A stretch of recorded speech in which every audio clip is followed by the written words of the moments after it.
It was 6:07 a.m. when I heard the faint squeak of the front door hinges. I didn't need to look at the clock. I had been awake the entire night, staring at the ceiling, listening for the moment she would return. My wife, Claire.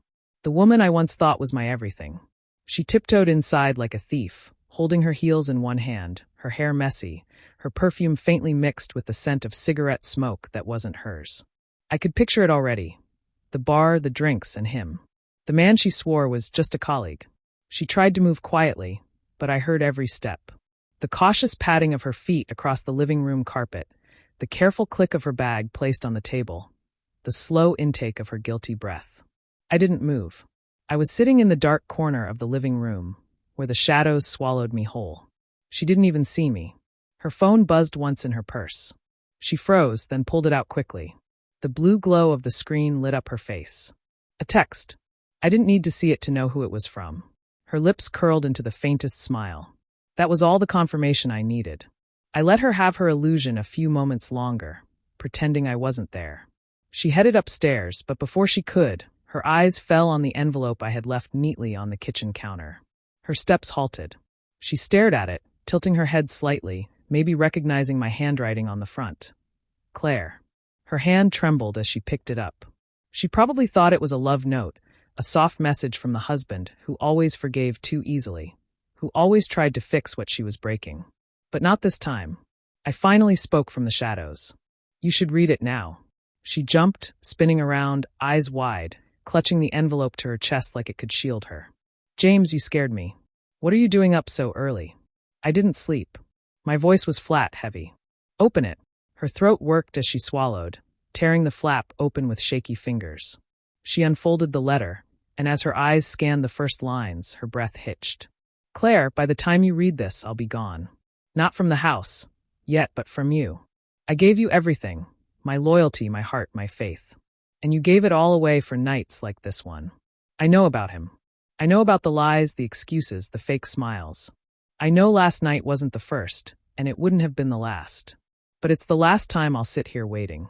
This marriage ends today. She looked up at me, her lips parting, words scrambling to form. James, it's not what you think. Please, just let me explain. I raised a hand. No. I've heard enough explanations. Work meetings. Girls' nights. Overtime. Every excuse, every cover story, I swallowed them because I wanted to believe in you. But I'm not blind anymore. Tears welled in her eyes. It was a mistake, okay? I was drunk. I wasn't thinking. Then why? I cut her off. Does he text you last night was perfect at 6 a.m? Her face drained of color. She glanced down at her phone like she wanted to hide it. James, I stood, my chair scraping the floor. The sound made her flinch. You don't love me anymore. That's clear. But you didn't even have the courage to say it. You kept me as a safety net, while chasing the thrill with someone else. Do you know how that feels? To wait at home for the person you die for, while they're with someone else. She broke then, tears streaming down her cheeks, her voice trembling. Please don't do this. We can fix it. I'll stop seeing him. I'll prove it to you, I promise. For a second, just one painful second, I wanted to believe her. I wanted to erase the images burning in my head of her laughter in someone else's arms, her body pressed against his, her lips that no longer belonged to me.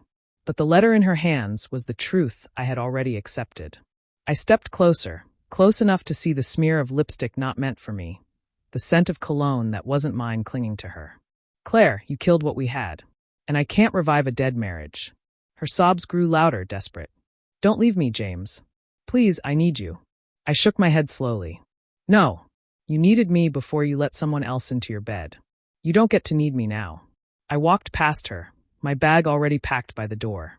I had prepared everything, documents, keys, even the divorce papers that only needed signatures. She reached for my arm, but I pulled away.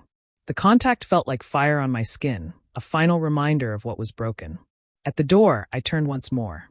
She stood there, clutching the letter, her mascara running, her body trembling with the weight of her own choices. For a brief moment, I remembered our wedding day, her smile, her vows, the way I thought forever had finally found me. But forever had died in the early hours of dawn, somewhere between her laughter with him and the silence of my sleepless night. I loved you more than I loved myself, I whispered. But you loved yourself more than us.